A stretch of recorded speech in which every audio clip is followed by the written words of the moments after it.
SikkaFMonline.com, African Radio, Modern Ghana, KASE3 nam Facebook Live, Sikka FM 895 Live, YouTube is Sikka FM 895 Official, TikTok and X at Sikka FM.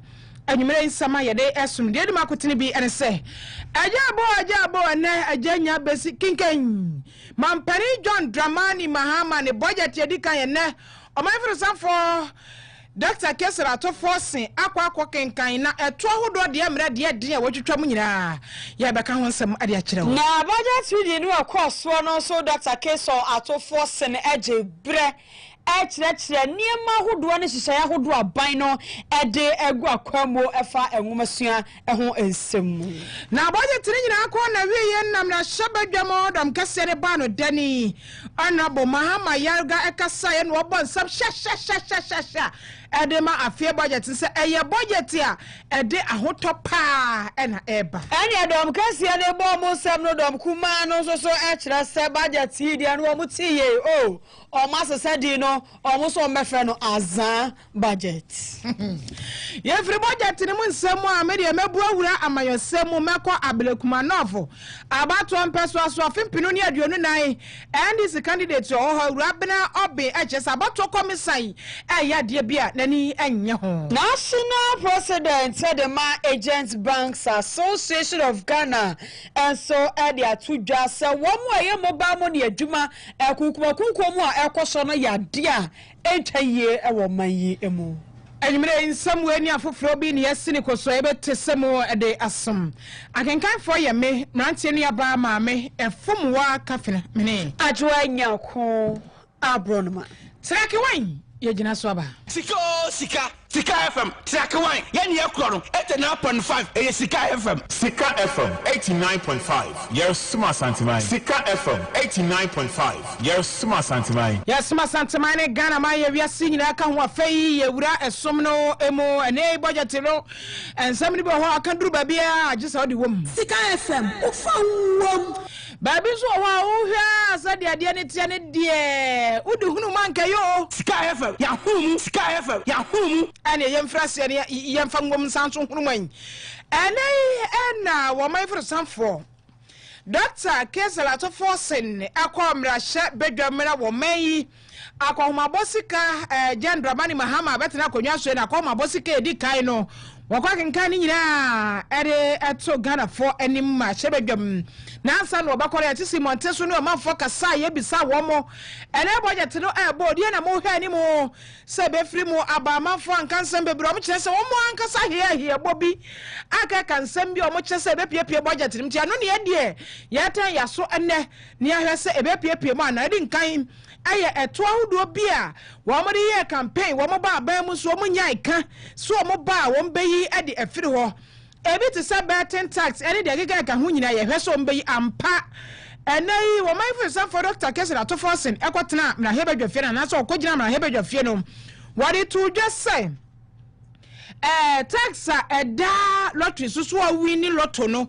tax eda so de ya to the dinsa betting tax no 10% wo mo beyi enu free one ma obi kan 11 I don't say 1% wo mo beyi afa VAT ya da ahyan so no so emission levy so eno so wo mo beyi VAT ya eda motor vehicles insurance so insurance VAT ya da so no eno so omo ba beyi ene bet anasa tax ahodo bia ene Dr. KASE3 to force car say wo mo beyi nyina je say omo sinipi e wo budget ni mu say wo beyi ampa yentie Dr. KASE3 to forcing.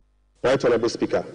Despite our commitment to increase the non-oil tax revenue by 0.6%, we have programmed the following nuisance taxes for removal in line with our manifesto promise. Mr. Speaker, we will abolish the 10% withholding tax on winning from lottery, otherwise known as the betting tax. Mr. Speaker, we will abolish the electronic transfer levy, e-levy, of 1%. Mr. Speaker, we will abolish the 10% withholding tax on betting. We will abolish the electronic transfer levy, e-levy of 1%. We will abolish the emission levy, otherwise as in wholesale tax. We will abolish the VAT on motor vehicle insurance policy. Mr. Speaker, we will abolish the 1.5% withholding tax on unprocessed gold by small-scale miners. Mr. Speaker, the removal of these taxes will ease the burden on households and improve their disposable income. In addition, it will support business growth and improve tax compliance. Mr. Speaker, Right Honourable Speaker, the tax refund account has been abused in recent years. In the last 8 years, a study revealed that 29.1 billion Ghana cedis had accrued to the tax refund account, with only 12.5 billion Ghana cedis, representing 43% of the total accrued amount, being used for tax refund purposes. Mr. Speaker, the study also revealed that 16.6 billion Ghana cedis, representing 57% of the total amount accumulated in the tax refund account, was misapplied. Mr. Speaker, which is a total violation of the Revenue Administration Act 915 and the Public Financial Management Act. Instructively, Mr. Speaker, there were virtually no tax refund arrests over the period. Mr. Speaker, and therefore, we are reducing the current tax refund ceiling by 2 percentage points from 6% to 4% of total revenue, as defined in Section 69 of the Revenue Administration Act 915. Mr. Speaker, by reducing the ceiling on the tax refund from 6% to 4%, Right Honourable Speaker, we have saved the taxpayer 3.8 billion Ghana cedis. Dr. KASE3 atofo senior and what you watch money enti asa to ni nyada wonma yiye.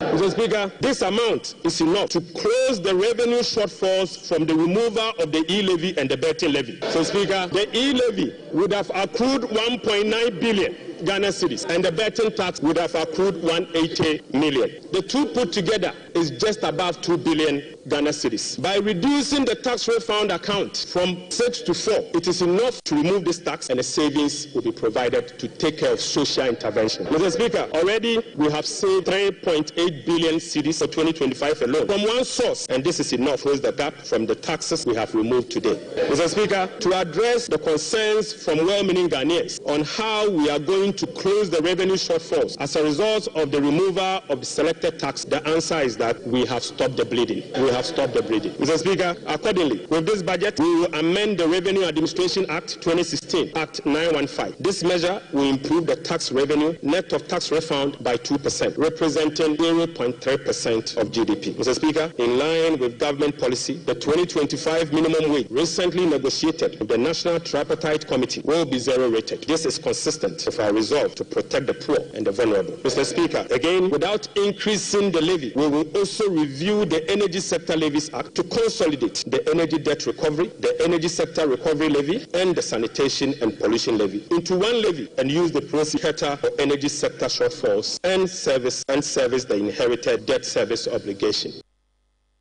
And here your mind for the sum form was also actually say was the way I say abiding quan to me yet.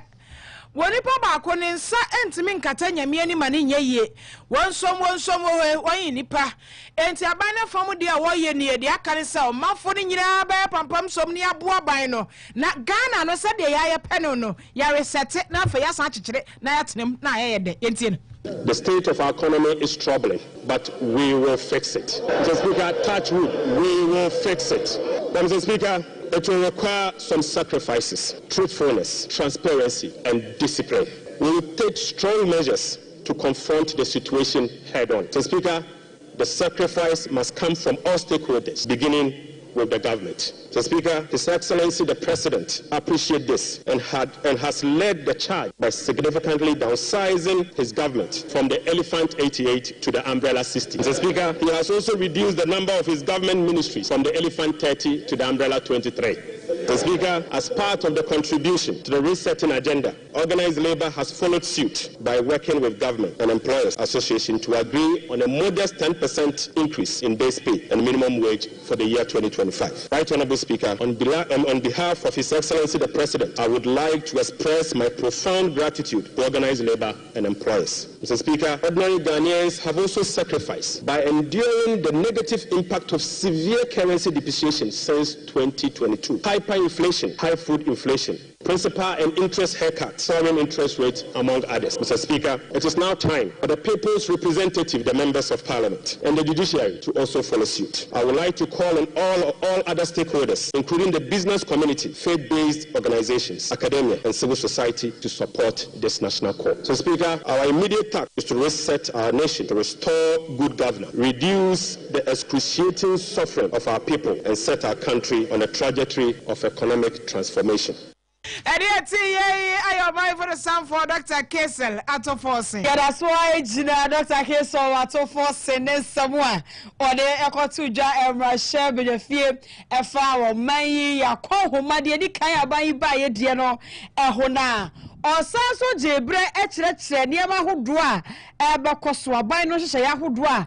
Or de aguho ede ama a womasia afano and so now that's a case what to force and say.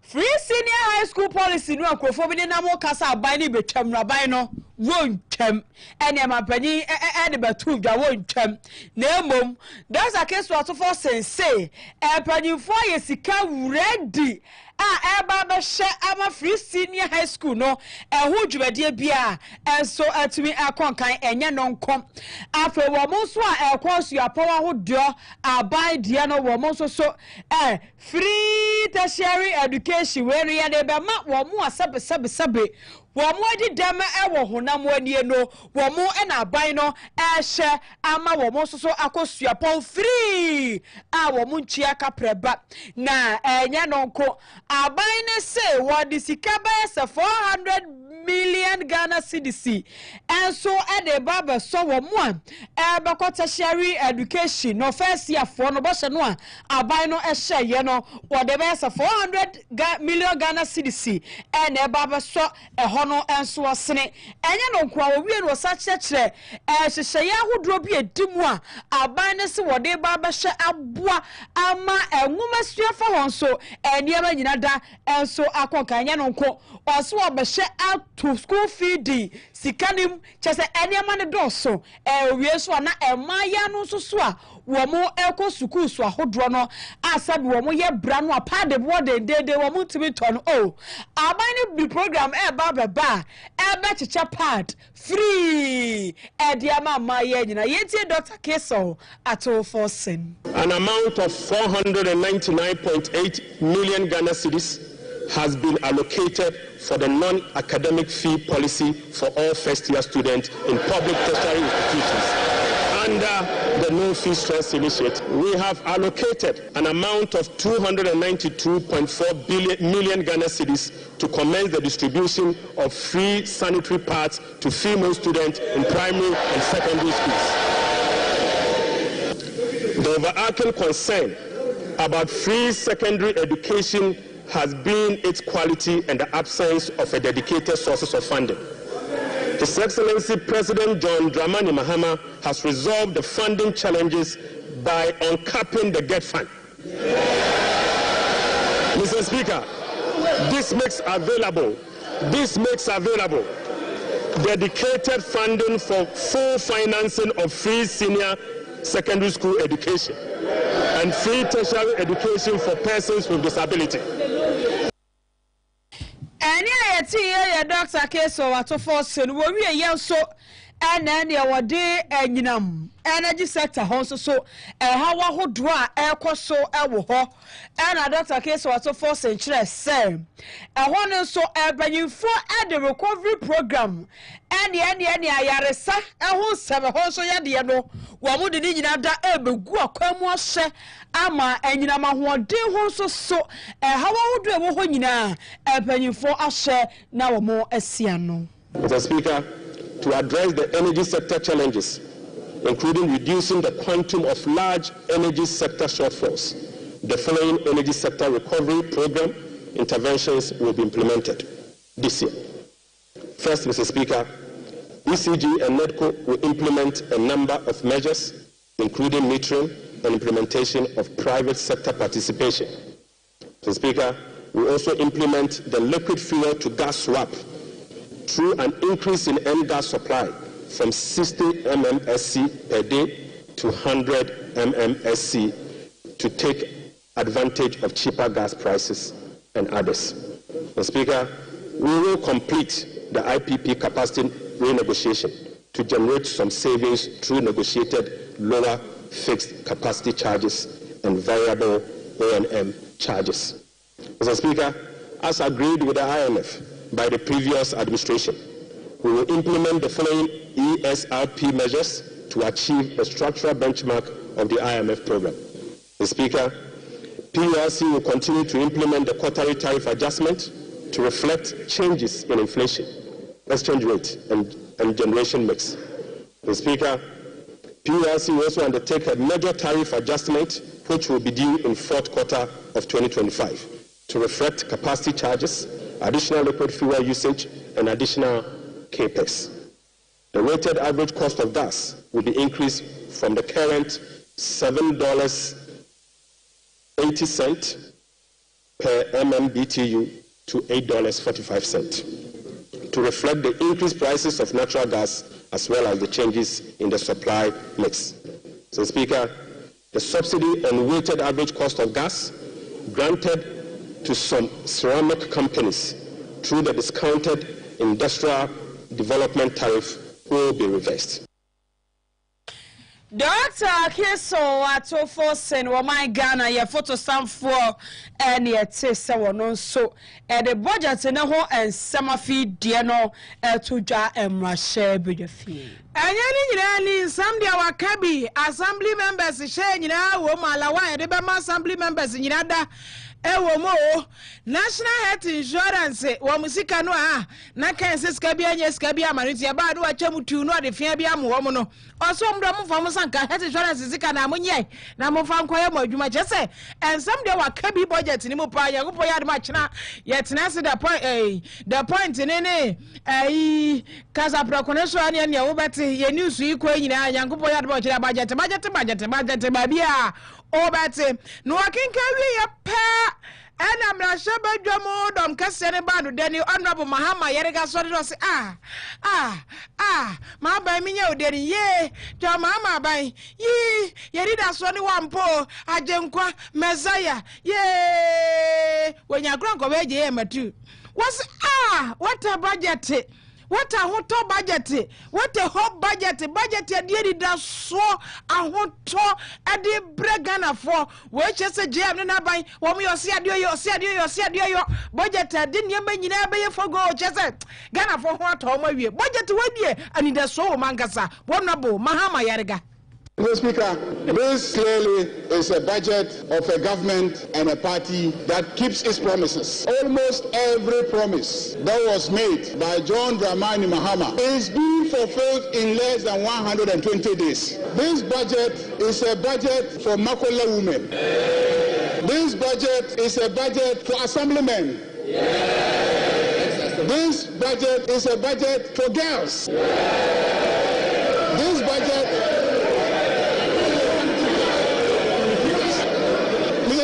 Mr. Speaker, it seems to me that the men on this side have started using sanitary pads. Because the sanitary pads is for the female students. That's why I said girl.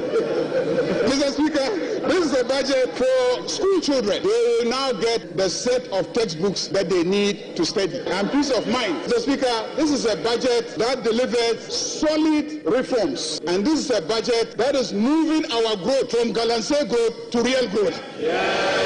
Mr. Speaker, by the time we finish implementing this budget, and by the time we finish implementing the three that will come after this one, Osunu Baya Nkitikiti. Osunu Baya Nkitikiti. Osunu Nkitikiti. To it, Mr. Speaker, the elephant will become small. Osunu Baya Nkitikiti. Mr. Speaker, on that note, I want to assure my friend the minority leader that the road at Chain Homes that is being done is not a new project. It's not a new project. So Mr. Speaker, this is a budget that gives hope to Ghanaians. This is a budget that will stabilize the economy. This is a budget that will create jobs for the youth of this country, because this is a budget that will stabilize the economy and provide the enabling environment for the private sector to thrive and create jobs for the youth of this country. Mr. Speaker, fishermen, Okada riders, taxi drivers, students, and the energy sector is going to be salvaged by the implementation of this budget. I'm not sure I'm Cassia Bano Daddy Honorable Mahama Yarigan Trase budget in Munsamina, Wama Bani Fanya Jumano. I've heard also near Fanu Cotango Debbie. Abasadia Sadia, the Acos who Crana, or better if you had Nemum, Yabayan Kitik or Bayo or Sonoba, on Bayan, Sonin now, Sonomangua. Here, on Bayan, Chese, I hope I'm better than cockroaches. Yes, I'm get to budget in a by no. Era so our budget no and semunadom kumana balo dani wonmonyan for Alexander afenyo makin na futumra shebejani wose na budget wenu a eba ye na ebise de no momo si aban na ye adwuma budget na mu ode on ono de wose budget no ne nkofo mutuna se tie ye nyina asenu nyina wie ye nyanya me de bi obuhun se budget no azan budget say any that's nim and pro e say bibie ni budget ni mu a dom kuma no ba no dey say what say ya e kire say ampa any that's wo bi beba amaga na ebeye ye ma panyi beye o se dey bi omu do ma huru sa o de omu ti nyina ya azan de omu ti budget nyina ya azan avutu mu ahebedwani Alexander afenyo makin. Mr. Speaker, this afternoon we have been presented with part 2 of the lamentation series. The part 1, Mr. Speaker, the part 1 was Mahamanomics. The part 2 is Forcenomics. And it's very clear, Mr. Speaker, that under the economy that they complain about, the growth was 5.7%. And under the reset economy, the growth is rather going down. You are projecting a 4-point-something growth. That is what you are doing. Mr. Speaker, the economy that they complain about left us with 4 months of import cover, and they are projecting under reset 3 months. Mr. Speaker, these the very people who manage the economy up to 2016 and left us with some IPP debts. Today they are telling us that they are coming to renegotiate the very disaster they left us. Mr. Speaker, in commenting on this statement by the finance minister, it is clear to all of us in this chamber that today they decided to populate this chamber. We have witnessed what we can best describe as an Azan budget. Mr. Speaker, they are all much talked about the 24-hour economy. The president came here, they said it was already. The finance minister comes here, and again, the 24-hour economy policy is not included in his budget statement. Mr.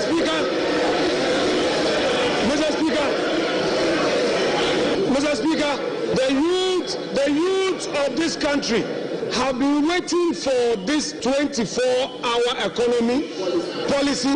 The minister tells us the policy will be brought later. The policy will be brought later. Mr. Speaker, it is clear that all the jobs they promised the youth of this country was merely an Azan promise. Mr. Speaker, there is no inspiration from this budget. There is no hope in this budget. The repetition of the social intervention program, Mr. Speaker, and then the minister complained that some contracts at the road sector had no commencement certificate. Go to the Chain Homes Road. There is a road construction on the Chain Homes. And yeah, when you for Alexander Afenyoma Kingdom, Kumana Bano, Danny, a Futuma Shebejani, was so one of your budgets in a year as our budgets, and to Erakin Kanye, and the child of one name, Shebeja Fino, or see a Jumano, Mampanisha, was what Abraham Bruno. One ten one seven. I just say, was it the Abane Kai? One of the one to budget in him.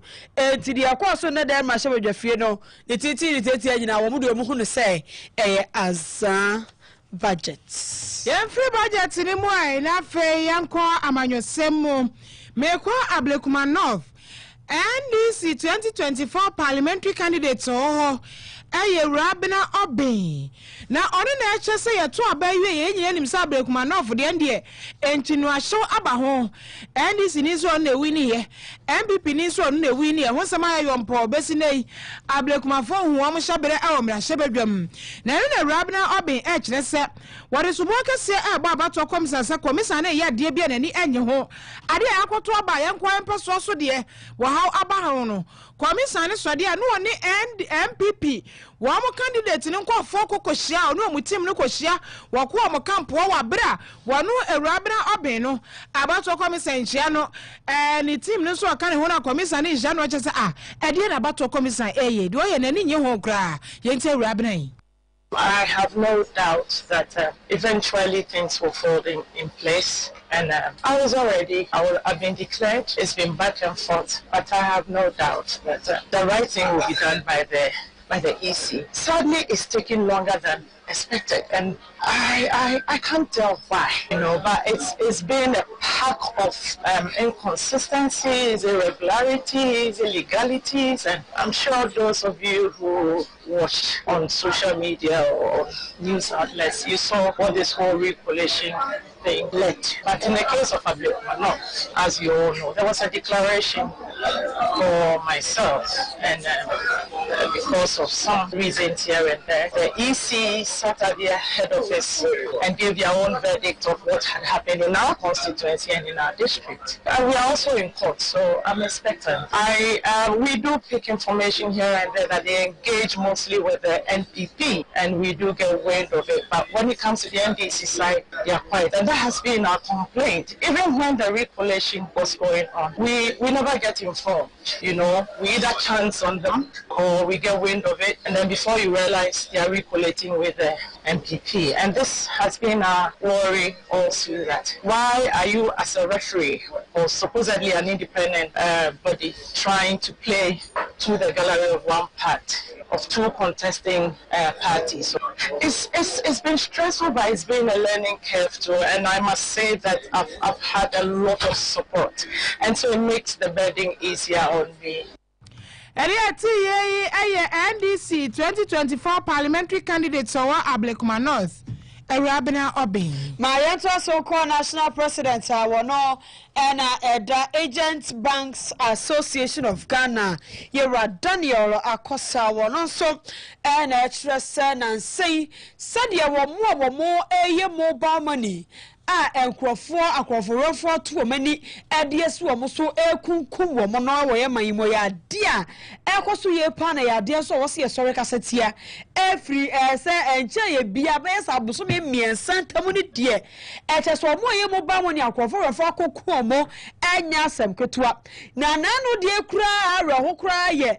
Abrantia Junior. Now we mobile money be our quadra swas and say Mantamuha 24 years pe na be mu ewonya ye na na no me da match boso me ne da toso enkro na chesa me de twa mu ya o wa kwa adwuma pon ewo ni fie eni so obi kwoto hye ne so a wa kwaje ne kra ede afri ne nsam na obi ana na ni twam obi na ebo ye nkomo se wo fre junior wonya no one junior wo afi one friend na won tenenka ene wo kwa baabia junior ti akohwese junior wo ho awoko ya junior na onipa bofo bia je ne kra free ne nsam a wo da hoi na chese san niam na ekoso no yade a enya client was same. I was up by for Shani a pekwan pa ya de mobile money for a bambo eba faso. If you said the echo sonny idea, a hard paper because baby be abedi, na nibby was away in an amdia, any idea, ain't ye, yet see or Daniel Akosa. It's very strange, and this is the first time we are encountering such a thing. That within 1 month we have lost our colleagues, 3 people. One from Manso, one lady at Krofrum, and another one from Kwadaso. That took place, I think, last Friday, Saturday to Sunday. And we can't explain. We are working but we are fear to work. Any ayeti ye ayawora Daniel Akosa wana national president Edema Agents Bank Association of Ghana. Also me ba kunta majua nipa miensa. Esa we be kra na yem show. Ya madam ya o city. I'm say last year or so. Last year. Nyamene kwa. Eno kwa mu bibi di ko mo discuss scandal de ko ni eja wo a. Scandal osususu ko asa adwa. Ya me kan sika de sika no se ntra fa ko ba na kontike no kwa de. Oko bank bi. Omu di na chief wo be du ye nim ye. No shim ba. Ya no wo de but ye ntu wo ba mo ni fo no so for say ye develop new strategies. You develop new na di mo for so say na obenya no aka say sika awko yi ko transit be du asa na be du adwuma eno na ya asem no sika say dio akwa no munya wate so fa wo kono me enche beba say no say nya na muye enye ready nti no ye ready a adwuma no be munya de muye no the scan na first scan cry for community dey say obuja masa kudi pana kakra na ya menti ase sa junior boy ni lady ya bo ni to okro from her 24 years dio aje ne pan kra na bra bo be boy na awanya fine kasi abodi de asio na se wo mo ye de man yusum adwumaifo kwame ofori abo agye abone homoden ye sam for your falase no kogye abo akra 95 years on kitapoma ye reporter shina wo bo adwumaden pa Adam had ye technician ye see wa oda bullet fashion center no DJ Bullets aka fashionista Sikka FM Osebo wono and ajinjim from mani nyina ade asom yenyi akenkan fa nwumere yi ayeme manteni aba maame efom wa kafena mene adwa nyako apronoma yadam nyina se amammo eniti DJ Bullets wa ha de aka nyina ode to amoso